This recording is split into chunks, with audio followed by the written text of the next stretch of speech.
excited today to have with me Roy Elrod. I'm going to save the introduction for Trey Pogue, who knows him very well.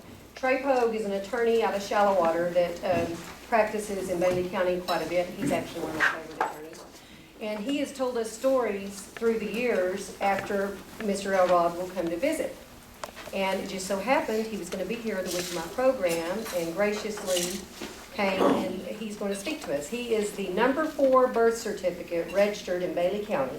I checked it myself upstairs, so it's true. And he provided me with I had to put it up here so Maggie wouldn't take it, a real photo taken back in the day, and then he presented it to the Muleshoe Journal during one of his trips, and the article is placed on your tables. So first I would like to introduce Trey Pogue.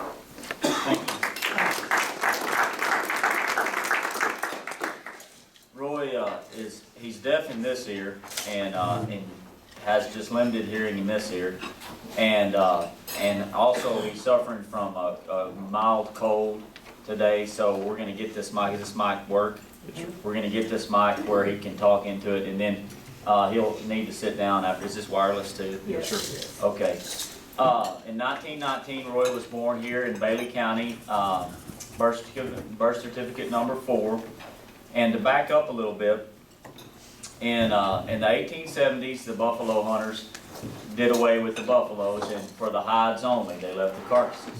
Early 1900s, the bone grinders, and a lot of you already know this, the bone grinders came and ground up the bones, I guess, for fertilizer.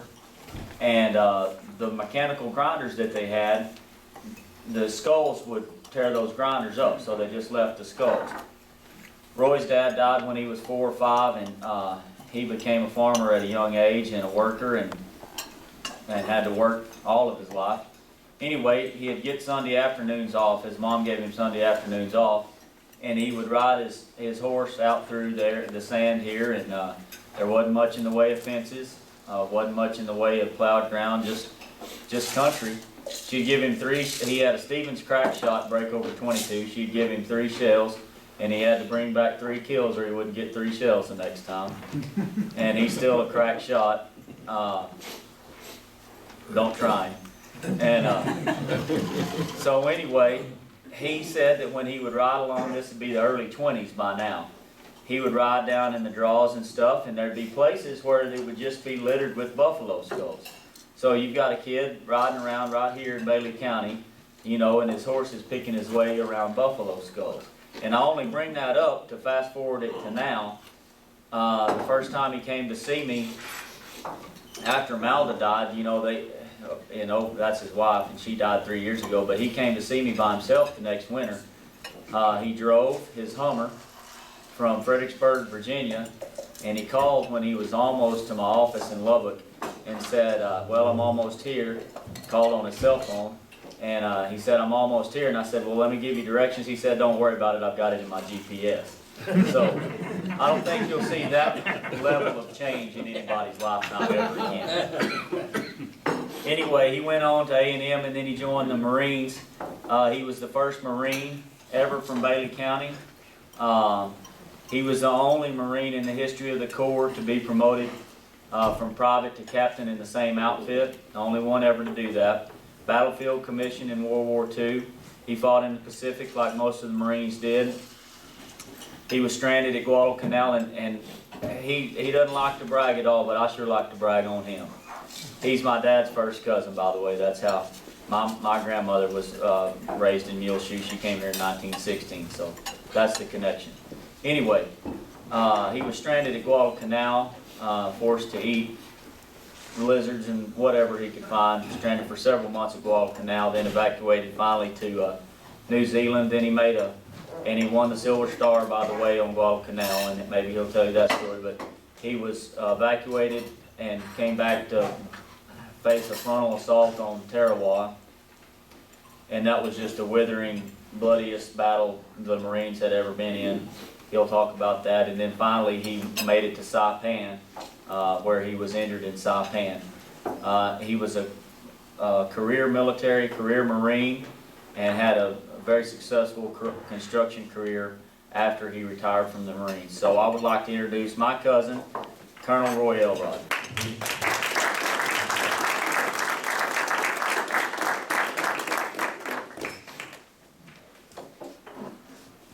Well, I consider it a real privilege, and you're gonna have to bear with me because I picked up some kind of a bug Sunday. And last night I couldn't say a word. So God smiled on me, so at least I can mumble a little bit today. Trey covered most of the beginning. What I'd like to start off with is the early days of this area. And it's going to be from my memory. My memory kicked in very well from the time I was 5 years old. The only thing I have trouble with remembering your names, not only of people, but also of places. That's not something I've picked up in the 92 years I have, but I've always been that way. The first people that there are any record of being in this area were the ones that made the cloveless flint weapon points. And in my time from about 11 years old up until 14 or 15, I found a few of those. The next ones in here were the Apaches, and they ruled the high plains until somewhere around the 1700s when the Comanches started in. The Comanches drove everyone off the plains and ruled it for approximately 200 years. Quanah Parker finally was surrendered in 1775. Up until that time, Anglos couldn't move up here, but the Comanches succeeded in keeping people away all the time.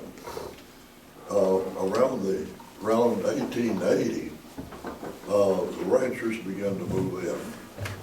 The XIT, which is the largest branch ever in the United States, actually extended down into Bailey County. And West Camp was one of their line camps. And on the 240 acres that my mother bought was the East Camp. And it was still in existence, a nice little two-room building with a lean-to cook area.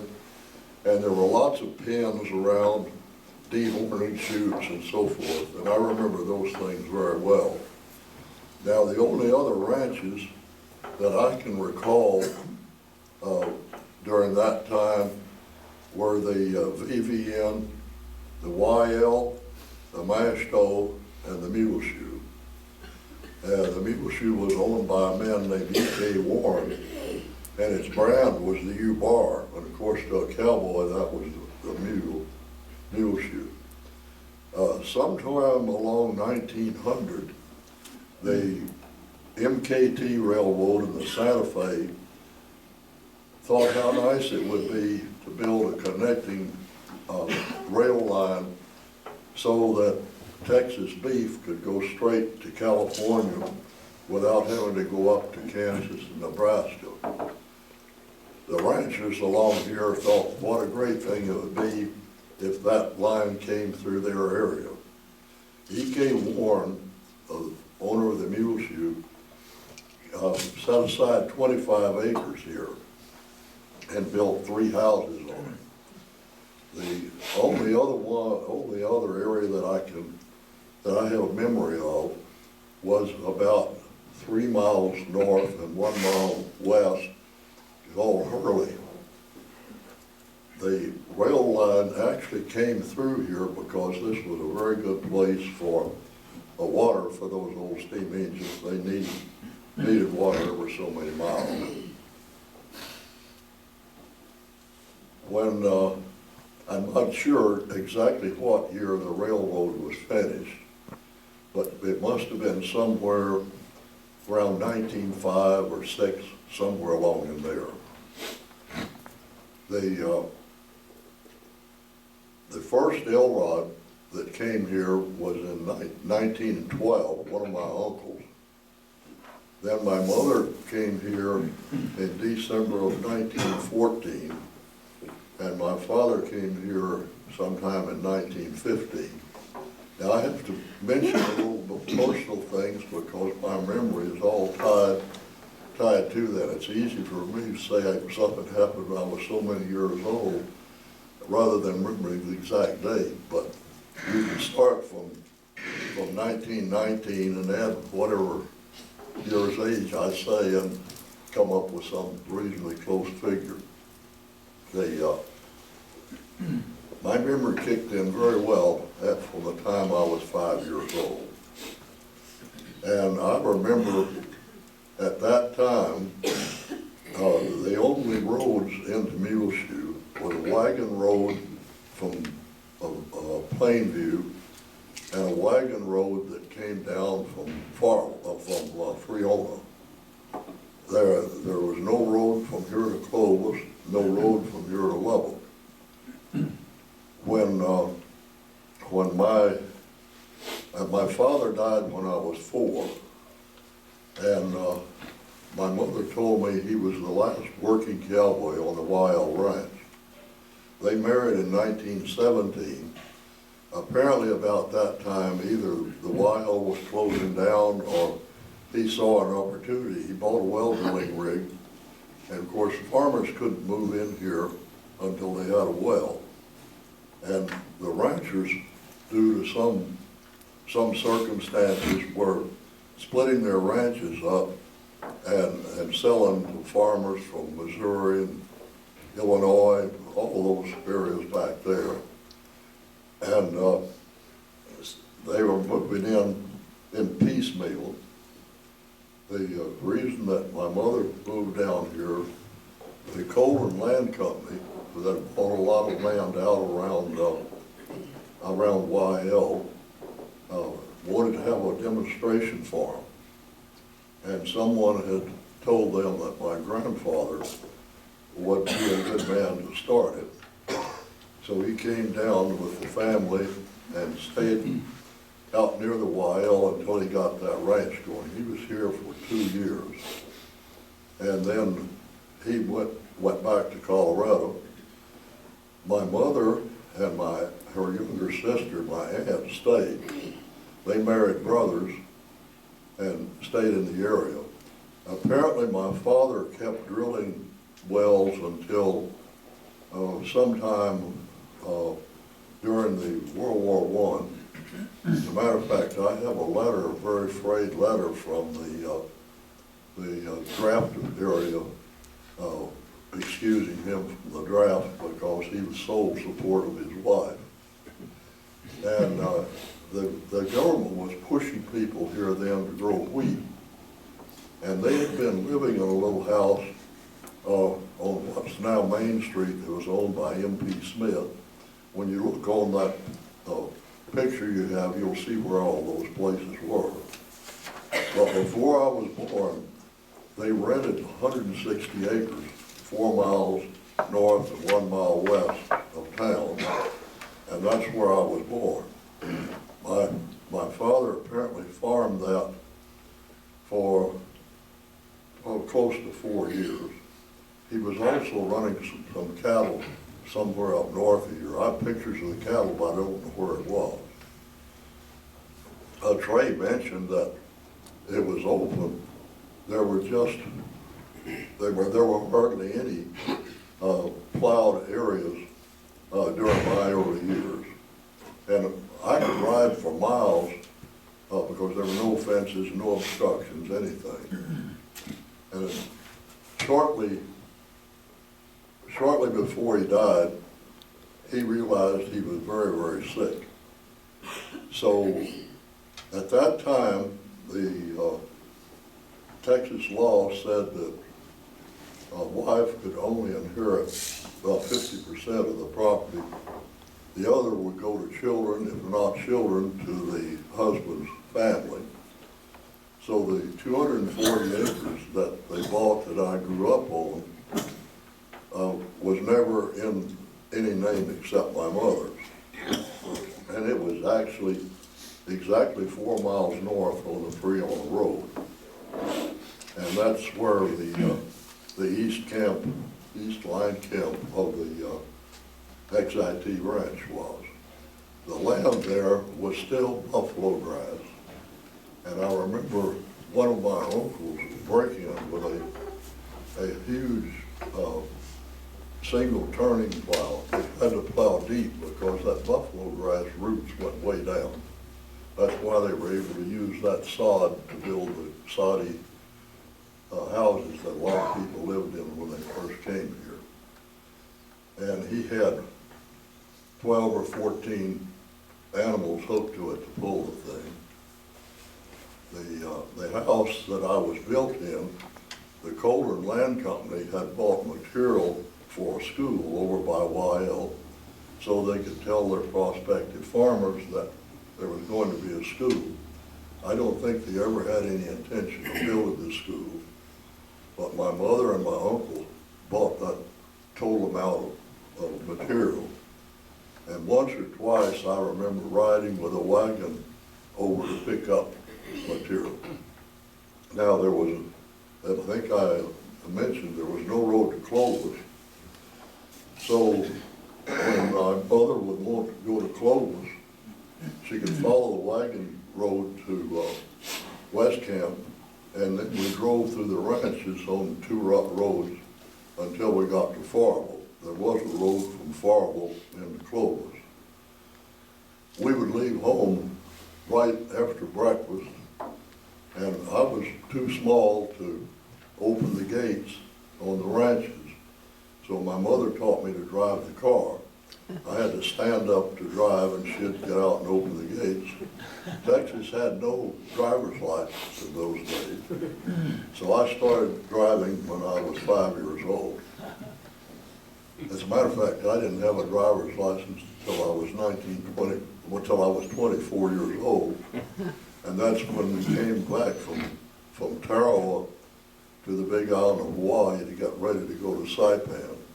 And Hawaii had driver's license. So for $5 I got my first license, and for $15 you could get a lifetime one. And I've regretted a lot of times that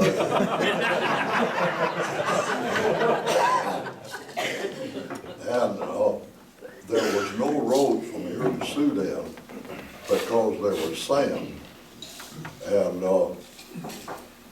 And it wasn't until Caliche was discovered that they had something that was economically feasible for a base.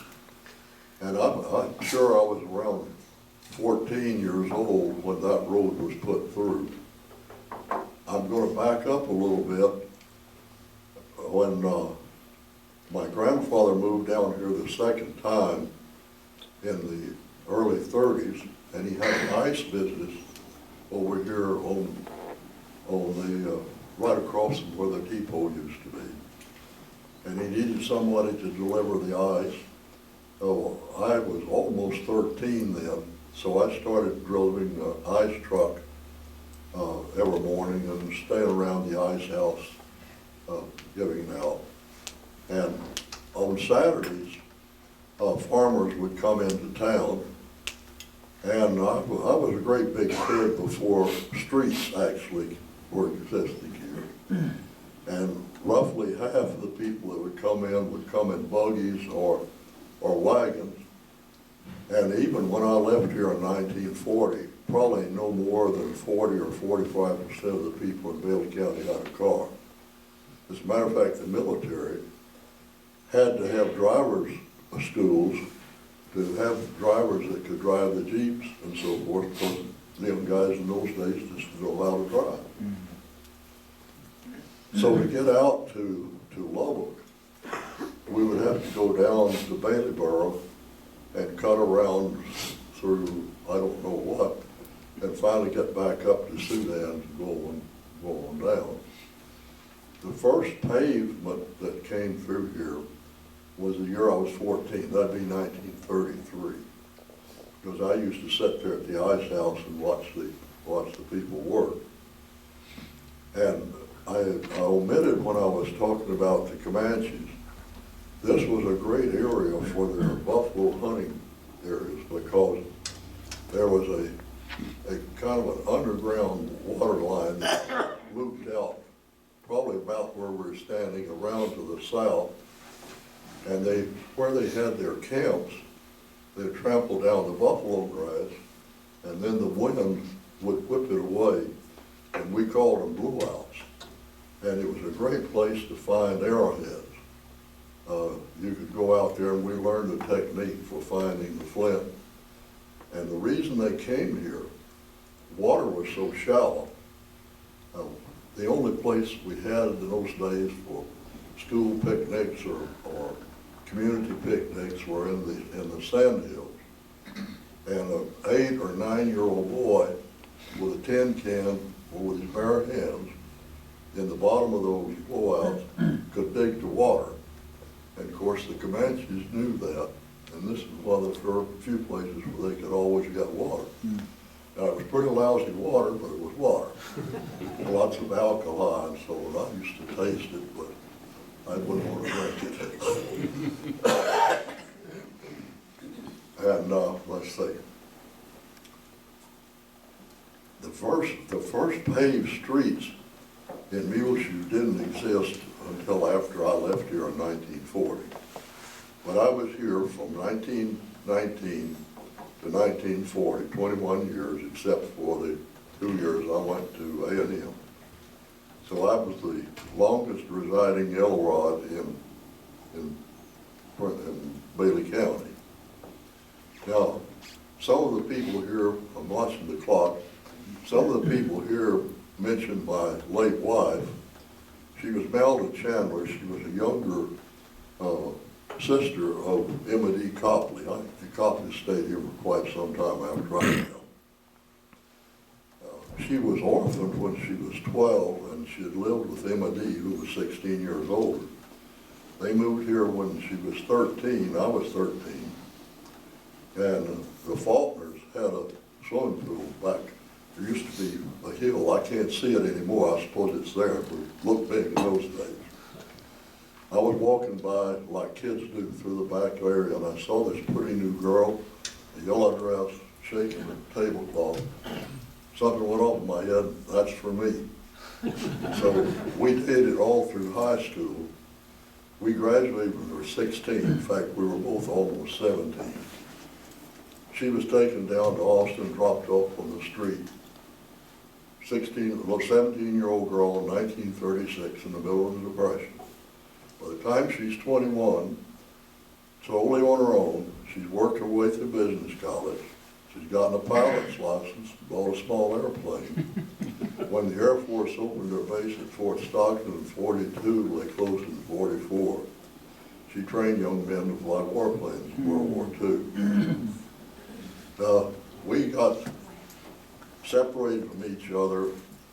We hadn't seen each other, but just occasionally. But last time I saw her before I went off to the Marine Corps was either in June or July of 39. We didn't meet again until 44 when I got out of the hospital from being wounded. And by this time they'd closed the air base, and she was working in Fort Stockton in Galveston. And I went down the second night, I asked her to marry me, and she said, okay, but it's going to take some time. I said, well, good, we've got 9 days, use as much as you need. Well, it lasted for 63 years, a little over 63 years. Christmas morning of 2005, she had a very serious stroke. When they were getting ready to let her out of the hospital, about 9 or 10 days later, they told me she can't live more than 3 to 6 months. We're going to put her in a nursing home. I said, I know this lady. She's going home. I have the resources. You tell me what you want. I'll make it happen. She lived about 2.5 years. And when she died 3 years ago, the 20th of this month, she's buried at Arlington National Cemetery. Wives have the same qualifications that husbands have there. Any one of 3 will get you in, either at least 20 years honorable service, being killed or wounded in combat, for having one of the nation's 3 highest combat decorations, unqualified all 3 ways. Now, I see the clock has reached 10:00. How about questions? Don't be afraid. I'm the school superintendent, and I understand that there were several small schools around Muleshoe for elementaries, lower grades, and then they came into high school at Muleshoe. Is that what happened? Okay, what happened, the first school was built up in Hurley, and when the railroad missed that, one of my uncles with a Romeley tractor dragged a small church building and a 2-room wooden school here. That was the first school. By the time I started, that school was still being used, but they built a brick school. And that was both the high school and the grammar school. Before I got out of the 7th grade, a high school was built on the same, well, it was actually a 2-block area. And of course, none of those are there now. Does that answer the question? Any others? Could you tell us something about the Silver Star and circumstances in which that happened? Well, I don't like to brag, but I'll try to clean it up as much as I can.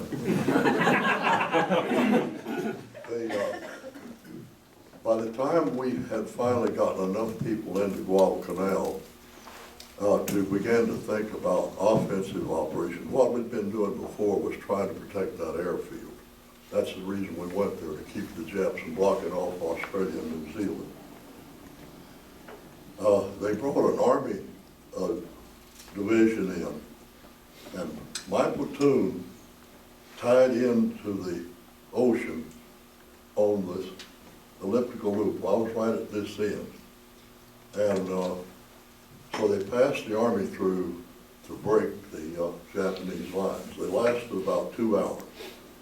They came back through. One of the soldiers pitched me as M1 and said, "Here, Marine, you need this worse than I do." Up until then, we were using the 5-shot old World War I Springfield. We fought the whole battle with that. The powers that be said, well, the Marines will break out. So we launched an attack, and I knew there was a machine gun in front of my position. And the way I worked it, the runner and I and the 2 scouts took off, because I knew my guys would follow me. Somewhere along with that machine gun, one of the bullets cut my pistol off of my belt, and I was still carrying this M1 that was semi-automatic. When I plopped down by the machine gun port, I could see the barrel sticking out. I just reached over and grabbed it, yanked it out of the hole, because I knew my guys would be cut to pieces if I didn't do that. Burned my hand with it. I was signaling to my runner, go at the entrance and make a little noise. I crawled over the top, lifted up a couple of logs. They were only about so big. One Jap was kneeling down with his rifle and bayonet pointed at the opening. One right below me was on a little higher place where they'd been sleeping. He was lying down the same way. When I lifted it up, he got around about that far. We met eyes, and I could see he knew he'd bought the farm, because I put a round right between his eyes and then quickly put 2 in the other guy. And I was holding that rifle like a pistol. If I hadn't had that, I'd be dead. Okay, that broke the line there, but there was a ridge to my left that the Marines failed to take. My boss very generously told the battalion commander not to worry, I'll send Elrod over there tomorrow and they'll take the ridge. When I got there, there was a captain and 2 lieutenants sitting in a whole plain cribbage. And I said, Captain, I'm here to help you take the bridge. Well, he said, don't going to be able to get there or not. My temper wasn't too long. I unflapped my pistol, and I came this close to killing all three of them. The only thing that stopped me was the fact I thought it might hold up the attack. And I said, if you bastards won't fight, stay the hell on my side. And I got this sergeant and told him what we wanted to do, and I said, tell your people every mother's son of them going up that hill. Said, give me 2 good men to stay with my platoon sergeant to make sure that anybody needs encouragement gets it. He took the hill. When we came down, I was met there by the battalion commander, immediately promoted to first lieutenant, and given the Silver Star. I just did what I was supposed to do. Any other questions? Well, thank you very much for listening to me with my creepy voice. I must have lost my resistance to West Texas. We thank you.